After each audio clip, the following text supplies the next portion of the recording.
There are moments in life when no one needs to say a word for you to know everything is about to change. For me, that moment wasn't when they slid a pay cut document across the table, nor when I sat in my car trying to breathe like someone who had just plunged underwater. It happened long before any of that, on a morning when I walked into Lumen Vista and saw the bright, steady fire in Noah Patel's eyes as he told me we were going to build something worthy. I believed him more than I had ever believed anything in my life. I am Maya Sullivan, 37 years old, 10 years tied to a company I once thought I would grow old with.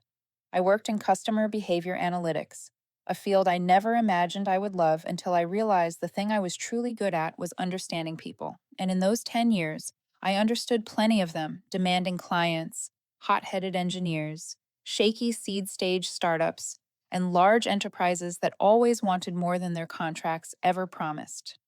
I joined when Lumen Vista had 15 people and rented a half floor in an old brick building facing a street crowded with delivery trucks.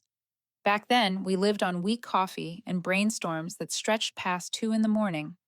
Some nights, I slept on the office chair beside my desk, wrapped in Noah's hoodie because the air conditioning loved to fail at the worst times. At that point, Emma, my daughter, was 4 years old. On nights when I could not find childcare, I brought her with me. She would sit in the corner with a box of crayons while I tried to close the contracts that would keep the company alive. I do not know if she remembers those nights, but I do. She would look at me and say I was doing something important. I believed her, and I believed in myself. Noah taught me that. He did not have the glossy charisma founders usually save for magazine covers, but he had a strange, unwavering faith in people. Once, during a brutal quarter, I asked him how he kept the team going when everything felt stacked against us. He just smiled and said, word for word, Lumen Vista will never be stronger than the last person to leave this office each day. Treat them right. I carried that line for a decade. I believed my value was seen here, and in a way, I thought I had left a mark. I built a relationship with Westbridge Retail so solid that their chief technology officer called me before calling support. I helped Halcyon Freight System through a deployment failure that should have ended their contract for good. I knew Mark's son's birthday. I knew the chief executive officer of Westbridge hated flying at night. I knew who needed reassurance at 3 in the morning. None of it appeared in my job description, but if I did not do it, the company would lose millions. This job was not just a job. It was how I raised my child, how I paid for Emma's asthma medication, how I stayed upright after my marriage collapsed and her father walked out to find himself with a yoga instructor in Santa Cruz. Every time Emma struggled to breathe, I reminded myself that failure was not an option for me. And there was someone else who reminded me, though in his own way: Blake Turner. The day he walked into Lumen Vista, he believed he would be promoted to lead account. Everyone could see it. But after a project, I had to step in and save.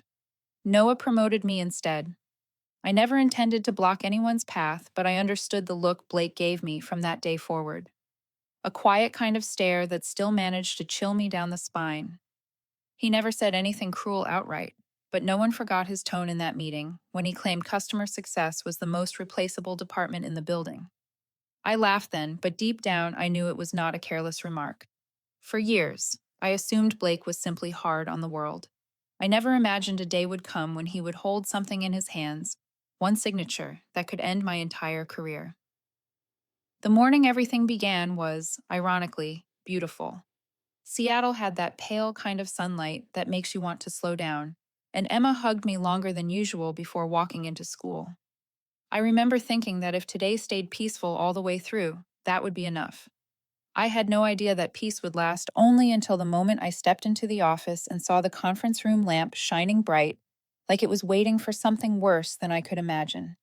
And when Rachel sent me a message asking for a quick meeting, something inside me shifted, just slightly off its axis.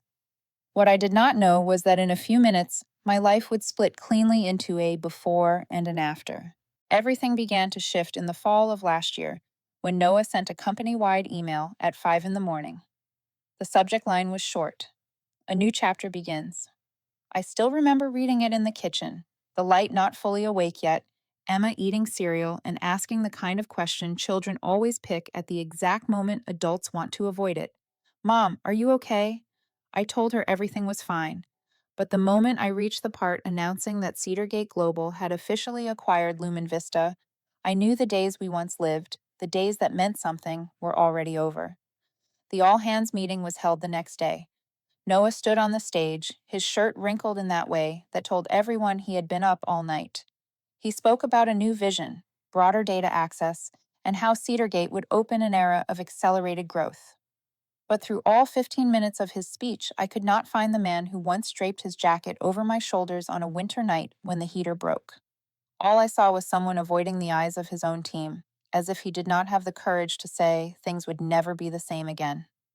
After that meeting, the atmosphere in the office shifted in a way I could not name at first. No more soft jokes in the morning. No more wandering conversations by the coffee counter.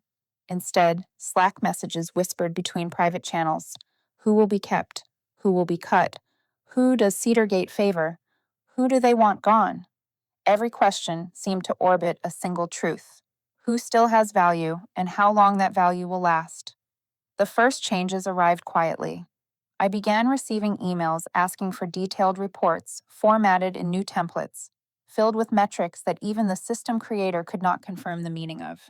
Then came the endless meetings, where every minor decision needed approval across 5 layers. Cross functional teams that once moved easily together grew rigid, as if everyone had to pass through the same narrow doorway, and no one dared step back. No one said it outright, but I knew they were reshaping Lumen Vista into a smaller version of CedarGate.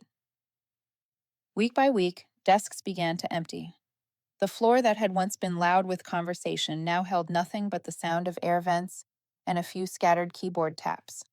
People who left always said things like they needed rest or new challenges, but everyone knew they had not left by choice.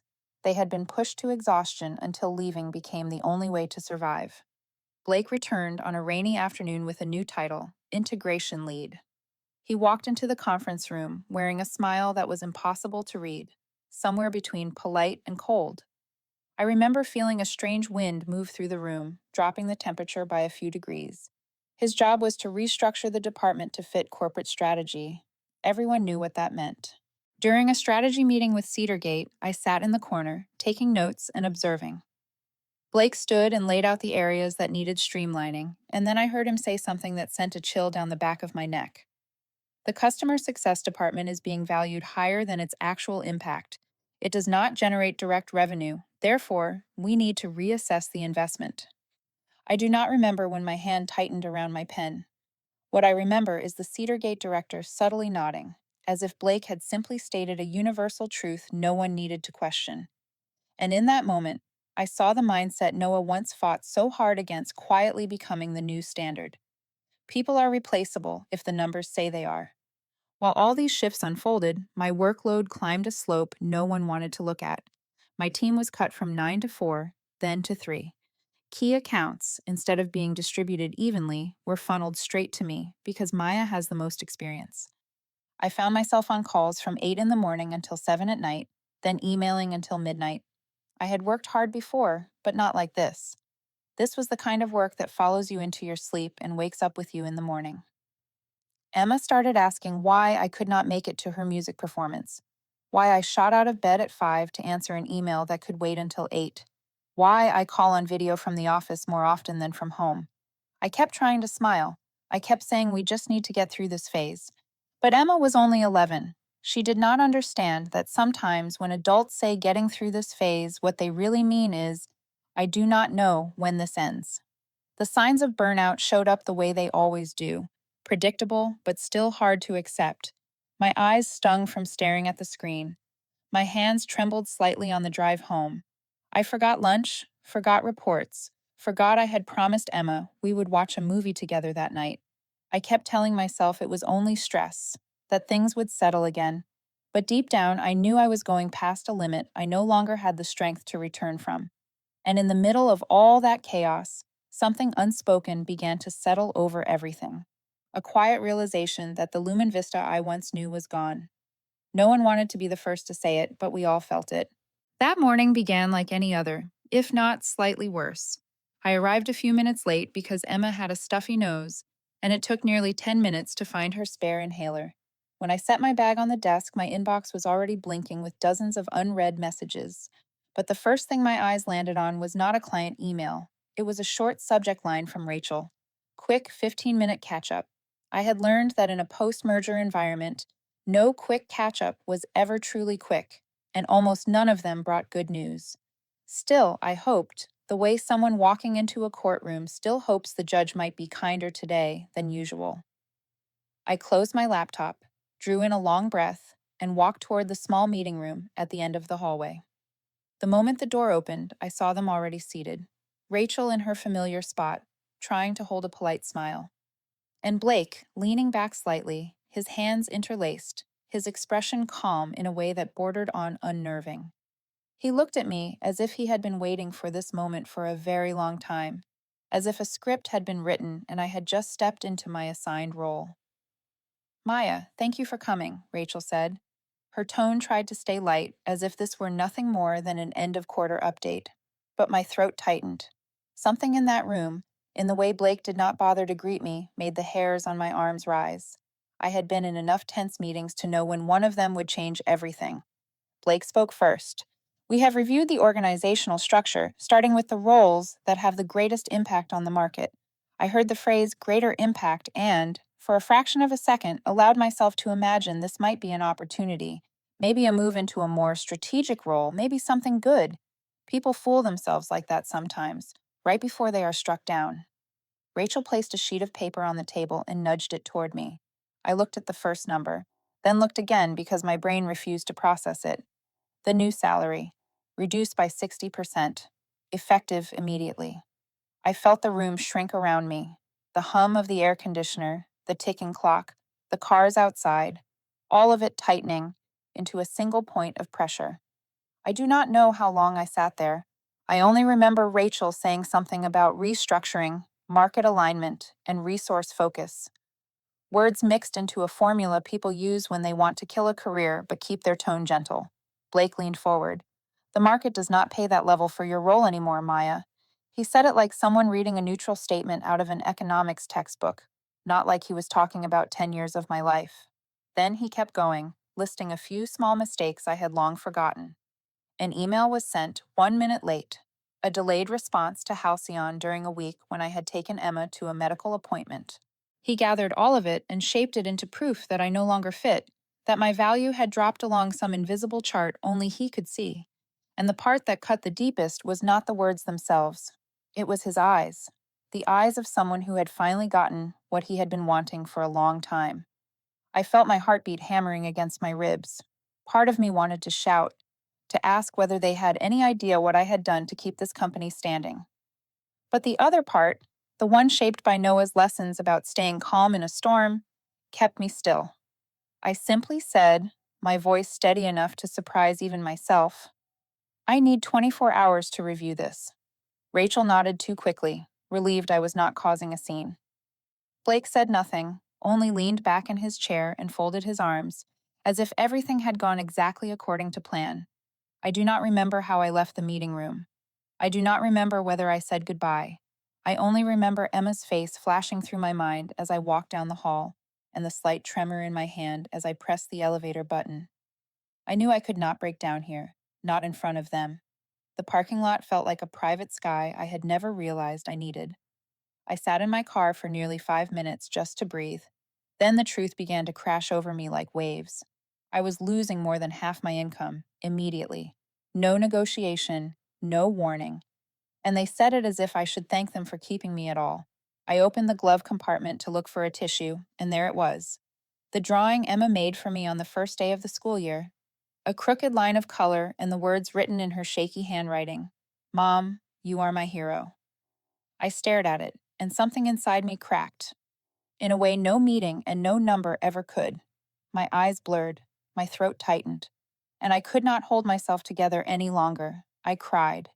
Not the silent kind held behind clenched teeth, but the kind that breaks open everything you have been burying for months. I cried for the sleepless nights, for the mornings Emma had to make her own breakfast, for every moment I missed because a client could not find the logout button.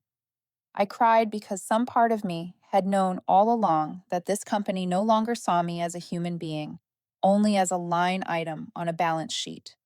And through the blur of tears, I finally saw the hardest truth.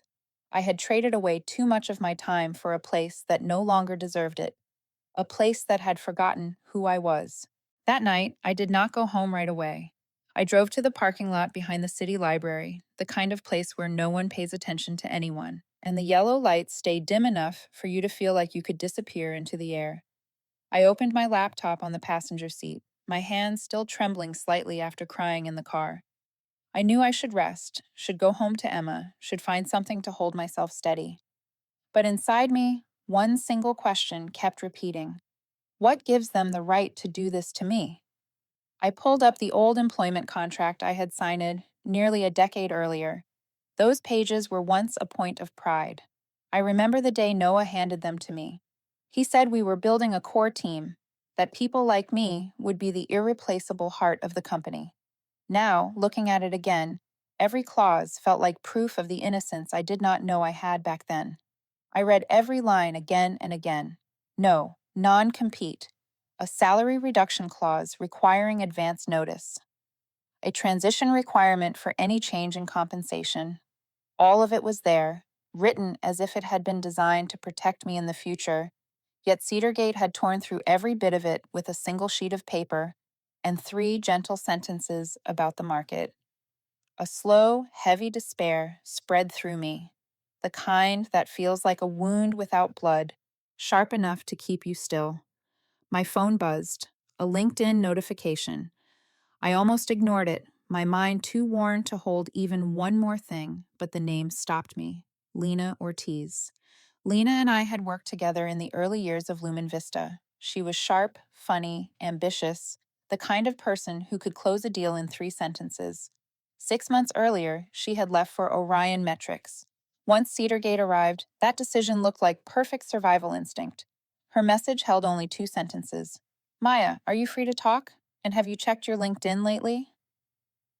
I wrote back that I could talk right then if she was available. 5 minutes later, my phone rang. Her voice came through, edged with worry. Maya, I have been trying to reach you for days. Elliot asked about you at least 3 times last week. You have not checked LinkedIn at all. I let out a dry laugh.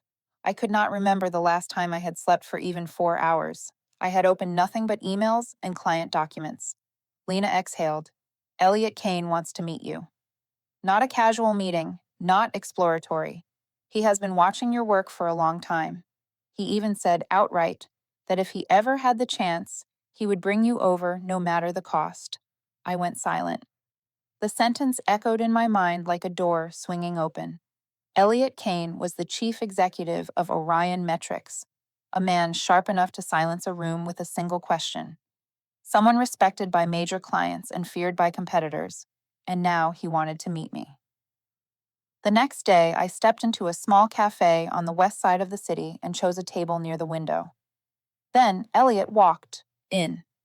A man in his early 40s, tall, with eyes that looked straight through whatever you tried to hide. His handshake was firm, the kind that told you he already knew exactly what was happening to you. Let us speak plainly, Maya. I know CedarGate just cut your salary. My blood seemed to halt for a beat. He continued, his voice steady but full of weight. And I know why they did it. It is not your ability. It is not the market. They are lowering the value of a department before shifting it into their model. And you are the head of that department. I had heard people analyze strategy before, but never someone who could name the truth of my situation in a few sentences. Elliot did not just describe what was happening. He laid out everything I had felt but could not articulate. I told him about the meeting, the salary cut, Blake's eyes, the small mistakes they gathered and used as justification for a decision made long before that day. Elliot did not interrupt. He watched me with the understanding of someone who knew the cruelty of mergers far too well. When I finished, he nodded.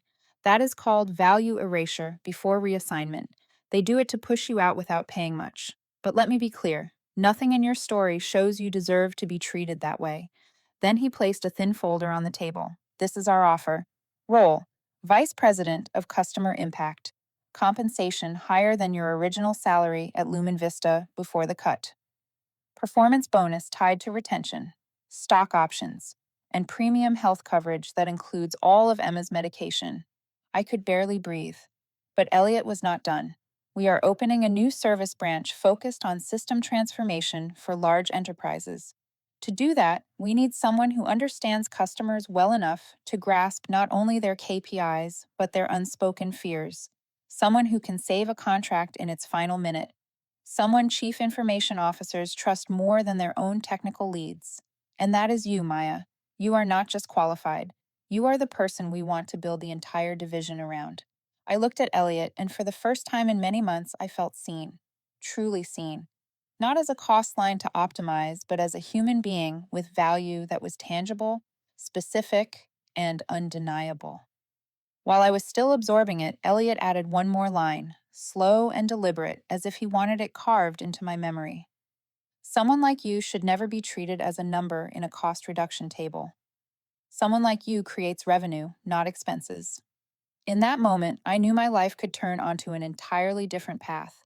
And for the first time in a very long time, what I felt was not fear. It was something close to hope. That night, after meeting with Elliot, I drove home in a strange state. Not relieved, not exactly excited. It felt more like standing at the door of a room you know will change your life the moment you step inside.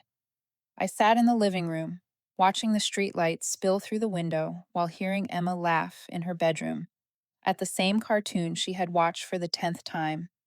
I thought about Elliot, about his words, about the salary cut paper on Rachel's desk, all of it pulled together into a tight line that held both danger and possibility. Lena called me around 9 in the evening, ready for the next part. She said it like we were playing some strategic game and we were about to win. She told me Orion's legal team had reviewed my old contract and wanted me on a Zoom call the next morning. I agreed, even though a small part of me still felt guilty, the kind of guilt loyal people carry even when they are the ones betrayed. The following morning, I sat before my screen as the Zoom window lit up with three faces: Lena, a young attorney named Marcy, and Orion's senior counsel, Mr. Harding, a man whose voice made anyone sit a little straighter. We reviewed your contract carefully, Mr. Harding began. And Maya, let me be very clear. CedarGate has put itself in a difficult position and given you leverage. I leaned in slightly. Those were not words you heard every day. He lifted a packet of documents. There are three key points. First, there is no non-compete clause. That means you can join Orion entirely within the law. No one can prohibit you from doing so because your old company failed to protect that right from the start. I knew that, but hearing someone else say it, especially an attorney, made it feel real. Part of me felt relief, another part felt anger. How could a company dismantle someone's life so easily, yet be careless about its own protections? Second point, he continued, is the salary reduction clause. If compensation is decreased by more than 20% without advance notice, you may leave immediately and have no obligation to complete the client handoff. They cut your pay by 60%, far beyond the limit. I froze for a moment. I remembered that clause more clearly than I wanted to admit. I was the one who had advocated for it years earlier after a former colleague was forced to work nearly 2 weeks unpaid to hand off clients before being terminated.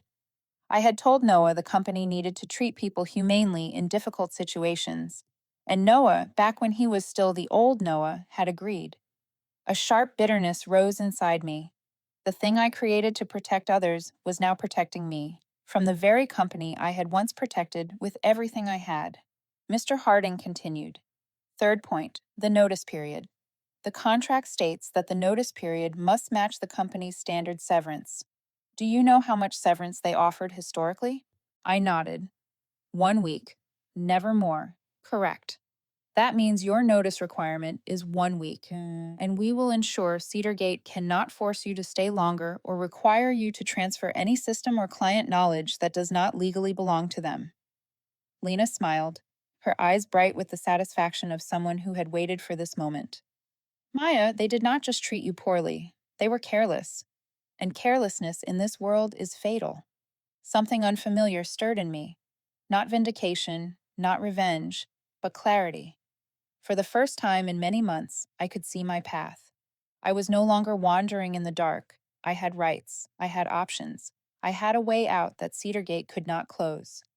Marcy added gently but firmly. The important thing is that you do not react impulsively. We do this correctly, thoroughly, leaving them no opening to strike back in any legal form. You leave with dignity and within the law. I nodded, feeling something like my first deep breath in months. I thought about Rachel, about Blake, about the salary cut paper pushed toward me like a verdict. I thought about the nights Emma slept while I crafted emails until 3 in the morning, convincing myself the sacrifice would someday be worth it. Now I knew. Most of that sacrifice had fallen into a bottomless hole, but that did not make my effort meaningless. It simply meant it was time to place it somewhere that deserved it. After the meeting, I sat alone in my small home office. The light from the window cast a faint reflection of my face on the black screen. I saw myself, exhausted, hurt, but not broken. I had let CedarGate dictate too much of my life for too long. Not anymore. I pulled out a blank sheet of paper, not to write a resignation on the spot, but to craft an exit plan. No noise, no slamming doors.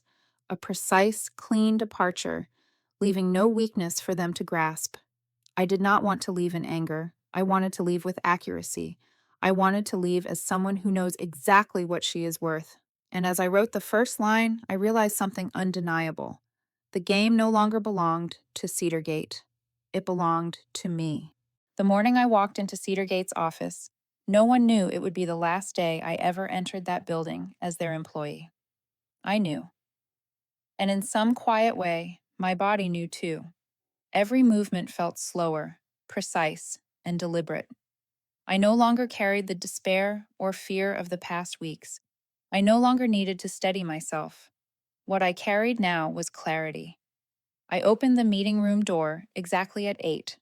Rachel was already seated, her hands pressed together as if she were holding herself in place.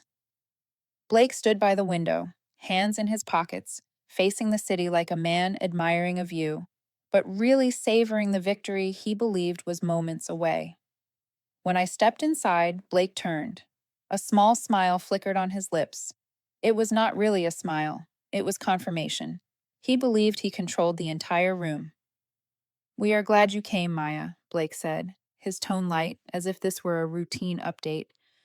"We need your answer so we can proceed with the next steps of restructuring." I pulled out a chair and sat, calm, no bowed head, no trembling, none of the fear he had grown accustomed to seeing. What surprised me was how easily the calm settled in. It arrived naturally, as if I had been preparing for this moment longer than Blake had.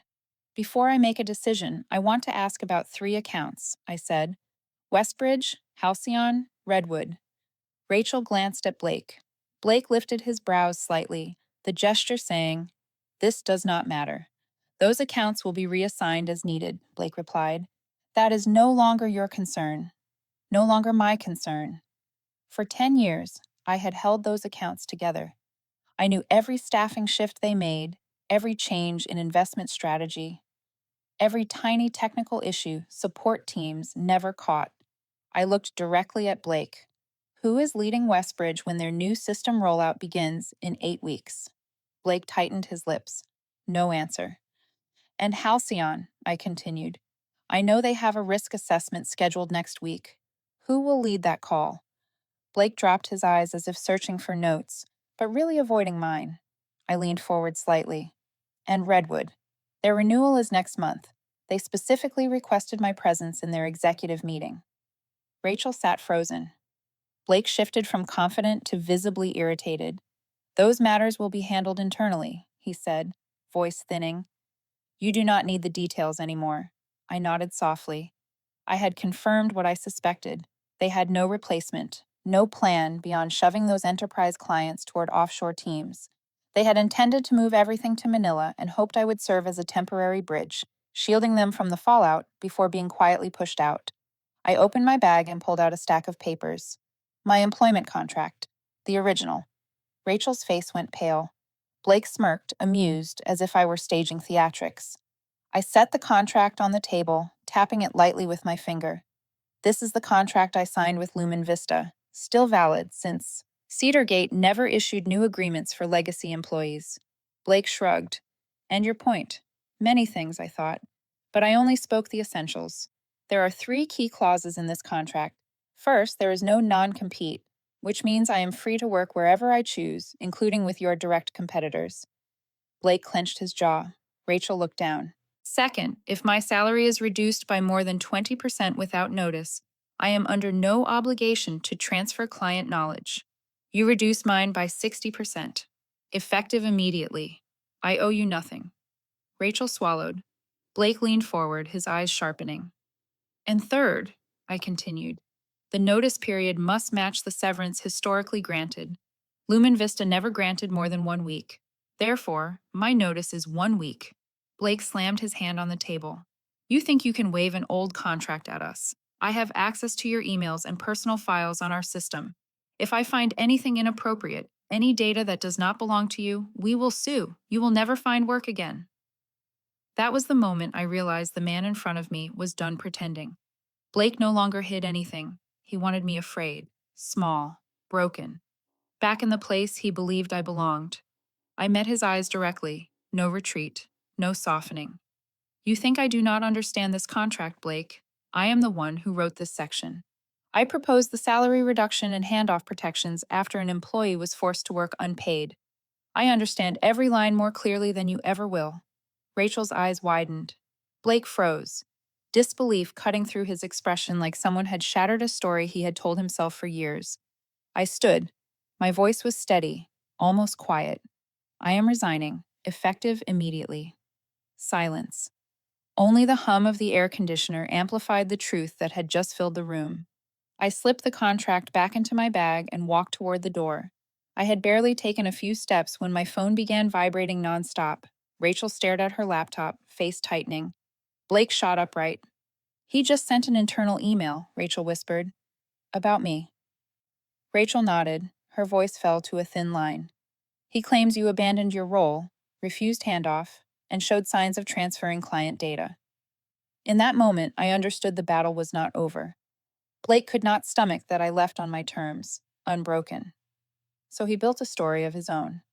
But I was not afraid anymore. I opened the door, stepped out of the meeting room, and knew the real storm had only just begun. When I stepped out of the meeting room, the air in the hallway felt thicker, as if every molecule were watching me. I knew this was the turning point. I had just placed the final period on 10 years of my life, not through defeat, but through choice. My phone kept vibrating in my pocket as I walked toward the small workspace CedarGate had pushed me into after the takeover. I closed the door, leaned back in the chair, and breathed. Today, there were 3 people I needed to call, and I knew each call would slice through the illusion of power. CedarGate thought it still held. The first call was to Elliot Kane. He answered almost instantly, his voice calm but sharp enough to cut through every layer I tried to hide behind. Maya, I said, I have officially resigned. There was a silence, but not the awkward kind. It was an acknowledgement. Elliot said, Good, but I need to know how you are. I told him everything, the meeting, the paper, the internal smear email. Blake sent minutes after I walked out. Elliot was neither shocked nor riled. He dissected the situation piece by piece like a surgeon reading a scan. This is their tactic: noise and intimidation until you drown in fear. Do not let them. Our legal team will send a notice today. Then he finished with a voice that felt like a vow. Maya, you are not coming to Orion because you need us. You are coming because we need you. I could not speak for a moment, but I knew, for the first time in years, I had a place that did not treat me like a number. We set a meeting for Monday. The second call was to Noah Patel.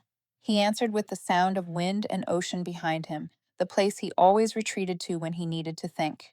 His voice shook slightly when I said, I resigned, Noah, and CedarGate is spreading internal accusations.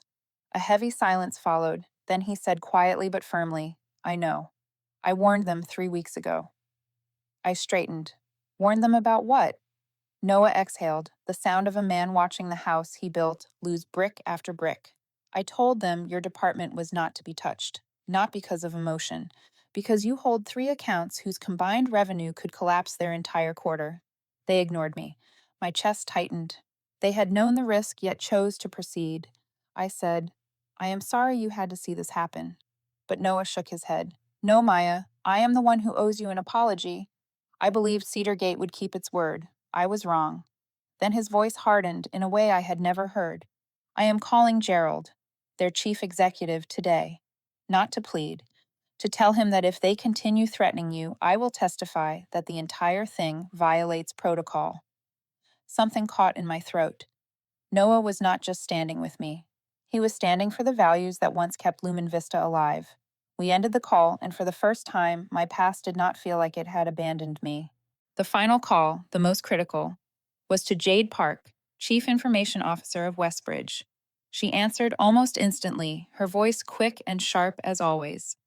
Maya, what happened? I spoke plainly. I am no longer at Lumen Vista, effective this morning. Silence. Then Jade burst out, That is impossible. Did they terminate you? No, I resigned. Why? I explained the 60% cut, the restructuring, the pressure tactics, and the fabricated email. But I had barely finished when anger snapped in her tone. Maya, you are the reason we signed with them. Not the technology, not the pricing. You. You understand our system better than our own teams. They removed you without notice, without a transition, without a single briefing. I answered, Nothing at all. Jade nearly shot out of her chair. I will demand an explanation from CedarGate today.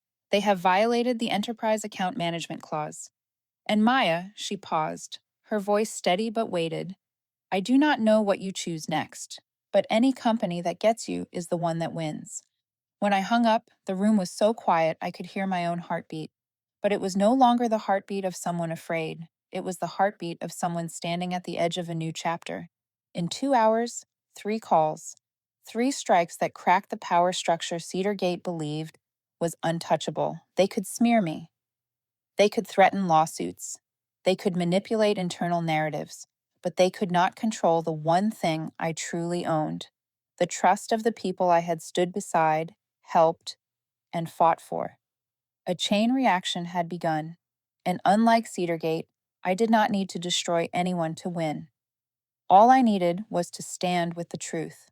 For the first time in months, I was not running from anything. I was walking toward a future I had chosen. The ripple effects from those 3 calls moved faster than I expected. In less than 24 hours, CedarGate began to feel the first tremors. Like the echo of an earthquake they believed would never reach them. I heard from a few former colleagues that their internal Slack had been in chaos all morning. Westbridge demanded an urgent meeting. Halcyon sent a formal inquiry questioning the status of their account. Redwood asked for an explanation of why I had been removed from the project without notice. And in every one of those messages, my name appeared, again and again, a reminder of the value they had failed to see. I was standing in the kitchen preparing breakfast for Emma when my phone rang. Unknown number, New York area code. At first, I thought it was spam, but something pushed me to answer. A man's voice came through, clear and cold, like glass, newly wiped clean. Is this Maya Sullivan? Yes, I said. This is Logan Harrington, Chief Executive of CedarGate Global. I froze, my hand still on the refrigerator handle. Logan Harrington was not the type of leader who called mid-level employees. He was the kind who made an entire board straighten their chairs just to avoid irritating him. If he were calling me, CedarGate was truly afraid. I heard you have left the company, Maya, he began. A short pause. I want to say this entire situation is unfortunate and entirely reversible. I did not respond. I let him continue, and he did, as if rehearsed. We are prepared to restore your previous salary, plus an updated bonus structure aligned with current market standards. And I want you to know, I did not know the offshore transition plan. That was not a decision I approved. A strange, quiet humor went through my chest. A billionaire chief executive is trying to save his own chair by sweeping blame off his desk.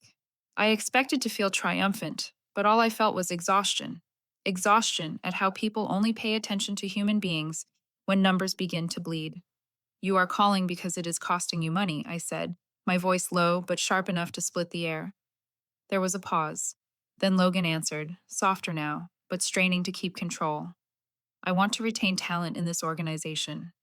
I shook my head, though he could not see it. No. If Westbridge had stayed quiet, if Halcyon had not emailed, if Noah had not called you, you would not be on this line. I was a cost line to you. And when a cost line walks away on its own, You decide to call it talent. This time, the silence lasted much longer. Then Logan said one short sentence: I will review the entire situation. I did not reply. I ended the call with, I start my new job on Monday. Have a good day. I set the phone down and stood still for a moment, feeling my heartbeat return to its normal rhythm. No trembling, no fear, no hunger for their approval. I had just watched the entire board tilt. Inside CedarGate, things were far less calm than Logan pretended. A former coworker messaged me. Blake had been ordered to produce a full report on every detail of his so-called personnel evaluation. Rachel had been pulled into 3 meetings in one morning. Internal Slack channels leaked whispers that leadership was reconsidering the offshore shift after intense pushback from enterprise clients.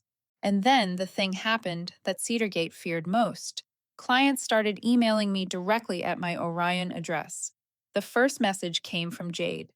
We want to continue working with you. If you are joining Orion, Westbridge would like to discuss collaboration this week. The next was from Halcyon. We heard you left Lumen Vista. We need to revisit our deployment plan. Can we talk today? Then Redwood. If you are with Orion, we are considering changing vendors next quarter. Let us know when you are ready. I read each message slowly, not out of pride, but to remind myself that the years of late-night calls, the last-minute rescues, the endless problem-solving, the care I invested in every account, all of it had been real. My value had never disappeared. CedarGate had only tried to bury it. On Monday, I walked into Orion's office. It was not the pressure-soaked space CedarGate had been, but a bright, steady place where people were actually seen. Elliot shook my hand, and this time his smile was not polite. It was welcoming. We are rebuilding this entire division, he said.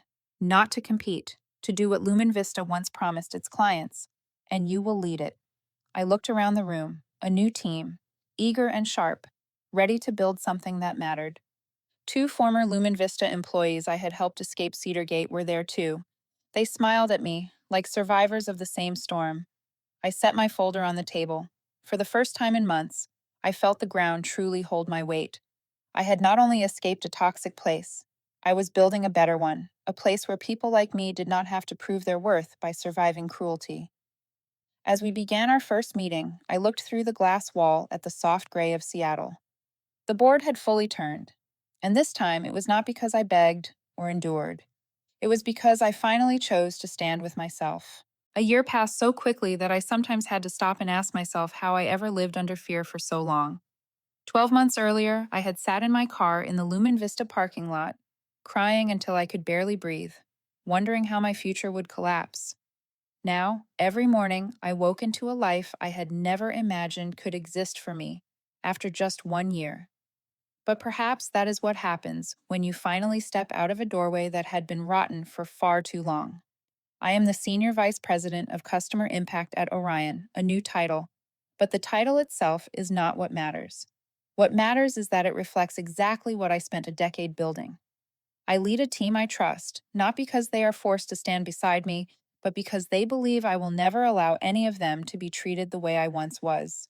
We have earned 3 industry awards for customer retention and deployment innovation. Orion has become a destination for talent escaping large corporations, people who want to work in a place where they are seen as human beings and not a row in a spreadsheet. My home feels steady again. Emma is a little older now, but she still runs into my arms every time I return from a business trip. She is healthy and happy, and for an entire year, I have not missed a single event in her life.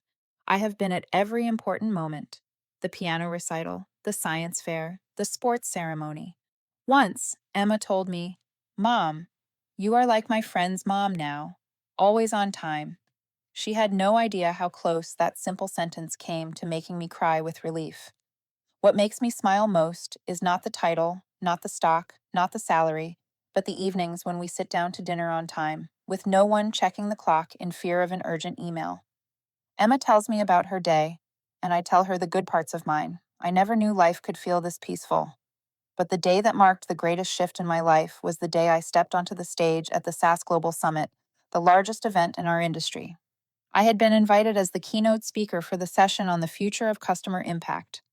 When my name was announced and the lights hit the stage, I walked forward into applause so loud it made me pause for a breath. Not from pride, but from the truth that a year earlier I had believed I would never stand in a place like this. I looked toward the front row of the audience and I saw him. Logan Harrington, Chief Executive of CedarGate Global. He sat there with his fingers interlaced, eyes fixed on me.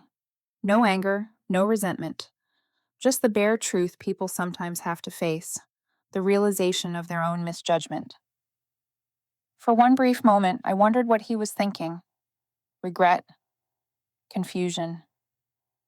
Whether he was asking himself how he had let go of someone who could have helped steady his company when the waters turned rough, or whether he finally understood that cold decisions on paper can destroy things that numbers will never measure. I would never know. And I did not need to know, because that moment did not belong to him. It belonged to me. Before I began my speech, a movement drew every eye in the hall. Jade Park, Chief Information Officer of Westbridge, stepped from the front row onto the stage. No announcement, no theatrics, just a familiar smile, the same one she wore every time we had pulled a doomed project back to life together. Jade shook my hand before thousands of people. Maya, you deserve to stand here more than anyone. The applause rose again. I saw Logan lower his head slightly, not sure whether it was an acknowledgement or avoidance. But it did not matter. What mattered was this. The clients, the people who had always been the heartbeat of my work, stepped onto the stage before the entire industry to declare publicly that my value had never belonged to CedarGate. In that moment, something old closed like a straight, clean line. I began my speech without looking at Logan again. I spoke about the truth that no one in the industry wanted to say aloud. That real innovation lives in how we treat people, not in cost optimization formulas. A relationship built on trust is worth more than any contract signed under pressure, and that sometimes the most important thing a company can do is not stand between its employees and their growth. When I finished, the entire hall stood up. It was not a standing ovation for one person. It was recognition for everyone who had ever been treated like a number, dismissed, undervalued, pulled into a conference room to hear a verdict they did not deserve. In that moment, I saw just how far my life had come. And as I stepped off the stage, Jade leaned in and whispered, "CedarGate did not lose you to Orion.